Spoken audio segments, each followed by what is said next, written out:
Yeah, not normal. And they just become like, you know, the eyes are floating up. I'm going to see if I can move my eye up and stuff like that. Or their mouth is turning really big. You know what I mean? Or the side of their face will be the top of their head. Or angry roads, take me home to the place I belong.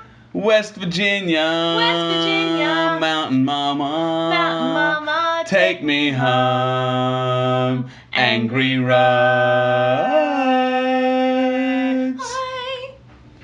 I always imagine it's like a concert.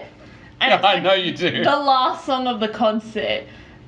And like we've done all the other songs and then we come out and we do this one and everyone's like really energetic and it's like West Virginia. Like that's what's happening there. Hello. Welcome to episode 20? Episode 20. 20. Episode 20 of Angry Roads. I am Suzanne. And I'm Suzanne. No, I'm Dave. You could be Suzanne. No. It's true. I think I can. I'm Dave. And we're getting mad at the road. Ooh.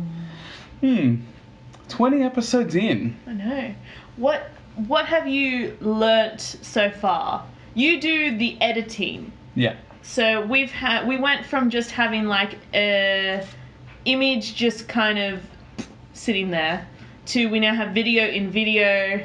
You're now able to put an image in the video as opposed to on top of. Yes. If that makes sense. If you go to our earlier videos, you'll see it. Yeah. You also at one point were able to make me Thanos.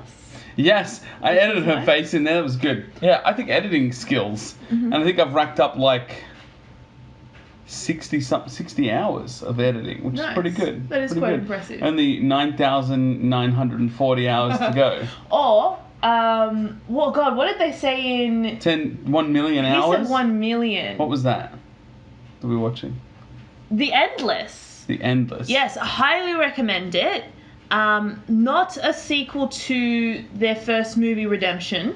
However, set inside the same universe. So, highly recommend it. It's not scary. I can't do scary films. It's suspenseful, but even then, not really. I mean, I watch a lot of horror things, and maybe that's where the difference was. There was not a hint of horror there. But I think it was the horror that you couldn't see. I think that was what was really great about it. That Lovecraftian idea that my biggest experience with Lovecraft is through Mansions of Madness, the board game. And usually the monsters aren't even there until like right at the end. Someone summons them or whatever. Yeah. But it's the fear of the unknown. 100%. Which was the quote they put at the beginning. Remember what? Not the fear of the unknown, but the biggest thing to fear is fear itself. I didn't realize he said that. Yeah. I mean, I don't think that's the exact quote, but it's a similar thing. Yeah. And it's about the fact that the being scared of being scared is what's scary. Yes. Not knowing what's there. Look at me ducking and weaving. Oh. Remember when I used to ride a scooter? I do. My bike got written off, by the way. So I don't have this bike anymore. I do, however, have a deposit on a new bike. It's exciting. We've got to go pick it up on the other side of we won't be picking it up because country. It's not. I can't ride it yet. A, B, it's not registered. Like all these things, but we're getting there. Yes, slowly but surely. So we will have some new motorcycle. This is technically a motorcycle that you put a deposit down. So we'll have some motorcycle footage. Yeah. Which is exciting. I've tried to be like very sparing with the footage of the motorcycle so that we like have some variety. But like majority of what we've got now is just car stuff. So I'm really trying my best to keep it interesting. I'm so jealous of your ability to lane split heading into Neutral Bay. For any of you who have driven from not Neutral Bay into Neutral Bay, it is just such a fight. I think the term is a dog's breakfast. Yeah. It is just so hard to get through. Everyone is trying to get out there. I don't understand what's out there other than like Warringah Mall. Like where is everyone going? I don't think it's that. It's just no train station. So it's just a lot of buses and everybody's driving. Like that's what it is. Yeah. The worst. But a very pretty drive. Yeah. Not too bad, not too bad. Now let's have a look at Topics. Our topics for today. I was trying to read through this. I don't. You did this one. I don't really know. I did, but I don't know if it's too spoilery because it's quite a new show. Maybe we leave that one. Okay. Okay, we can talk about this one. Sure. Yeah. Another Sussan topic. She wrote a few in a row. Some of them I don't.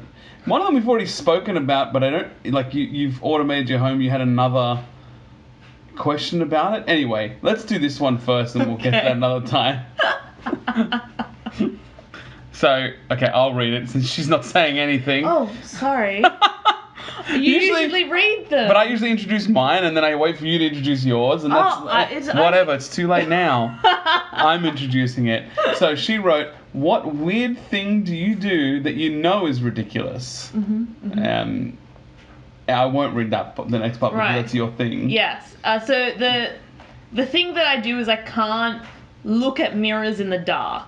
I also can't look at blank spaces on the wall in the dark. I'm afraid of the dark is what I'm trying to tell you.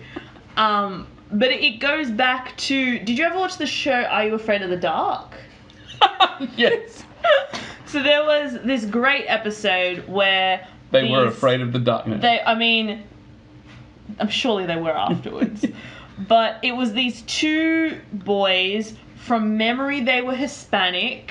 I bet you 100% they weren't. Yeah. And... they move into a house, and at night this creepy ghost comes out of the walls, but like it has to be like a blank space, and then he like abducts one of the children. Now in my mind, this is such a cinematic production. And then I rewatched it as an adult, and literally when he abducts one of the children, he's there, and then they pause it, and they pull out a frame, and then they start it again. It's so bad, but it has made such an impression. Yeah, that you still remember, but you've made it worse by thinking about it. 100%. And even as an adult, I understand that it makes no sense. I understand that a dude is not coming out of the walls to abduct me, but I still just can't do it.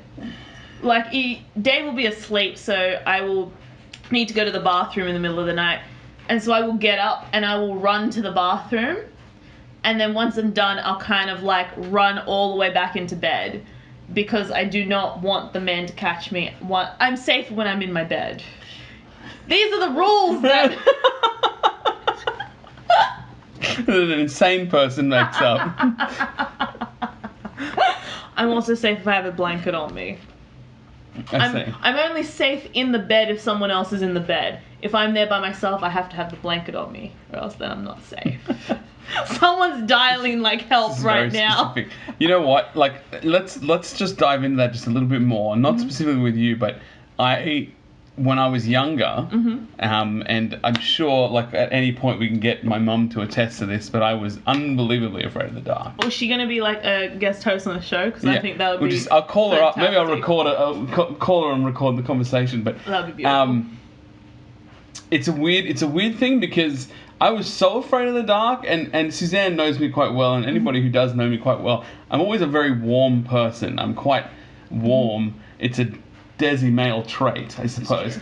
But I would be under the blankets no matter what. At nighttime, I would have to be on the blankets. I'd be sweating. It was uncomfortable. But if I was out of the blankets, monsters would get me. It's valid.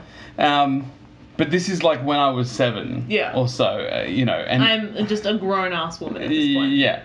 But I got hypnotized. Mum took me to a hypnotist when I think, again, I don't know the age. She can tell me. I'll figure it out. I'll probably put it on the screen here or something. But she took me to a hypnotist to, like, talk through the fear, I suppose. They put you under, do this thing. I honestly didn't really believe it, that it would work. So I must have been getting close to a teenager. Yes, because I was skeptical.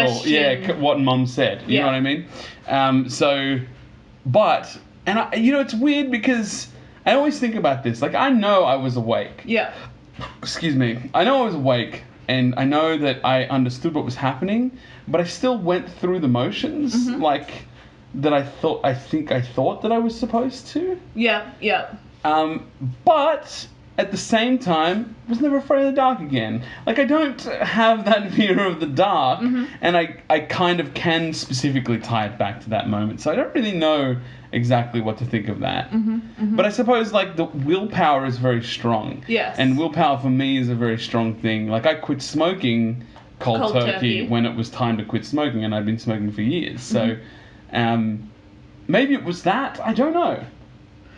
I mean, I feel like if I wanted to not be afraid of the dark, I could probably do it. Like, it's But something... if you could do it, why don't you do it? Do you know what? I feel like it's the same thing, though, as, like, if I wanted to... I keep wanting to say lose weight, but that's not the right one to go with. But it is easier for me to be afraid of the dark than it is for me to fight that fear of being afraid of the dark. And I know that it would just take me like a night. Just a night for me to sit there in the dark by myself and just nothing happen, for me to be like, yeah, okay, that makes, you know what, all those fears, because I understand they're irrational.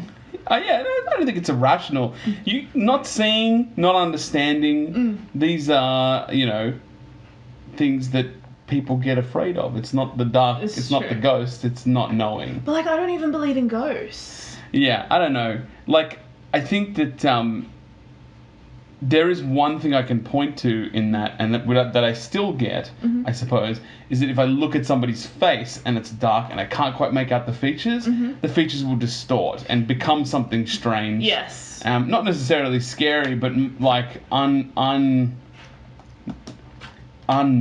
is what I was going to say, but that's not the right word. That's some very good English there. Thank you. Not normal. They just become like, you know, the eyes are floating up. I'm going to see if I can move my eye up and stuff like that, or their mouth is turning really big. You know what I mean? Or the side of their face will be the top of their head. Or I'm so very glad that I do not have that. It's not. However, I guarantee you that I will dream about it tonight. It's not a scary thing. It's just you can't, because I can't make out the face. I'm just filling it in. It's just a jumble. Yeah. And actually that reminds me of this thing that I read, but maybe this is another topic we'll have to talk about another week. But apparently your eyes fill in a lot of the information around you. Apparently there's only a small point in front of you that you can see that's actually in colour. The rest of it is going by memory.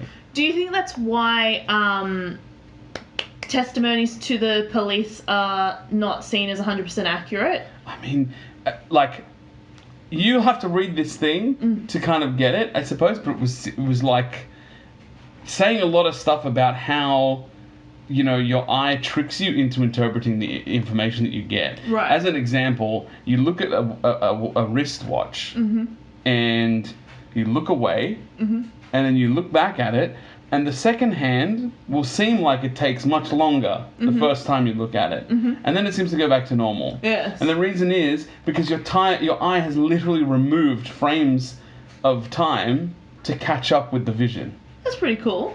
Is it though? Because that means I'm missing out on information all of the time. That means I'm missing things left, right, and centre. That's because you're processing other things. No, it's because apparently it's to stop that blur, motion blur. Oh. So that we don't have motion blur when I do this. Oh my god, that's the end of the episode. Just one quick question. Would you recommend hypnosis to someone else to get over a fear? I suppose so. I think that I suppose it worked. Nice. Right? Because I'm there, but I'm here now and not afraid. And I feel like I can tie it back to that moment. So, nice. yeah. Excellent. Goodbye, everyone. Bye.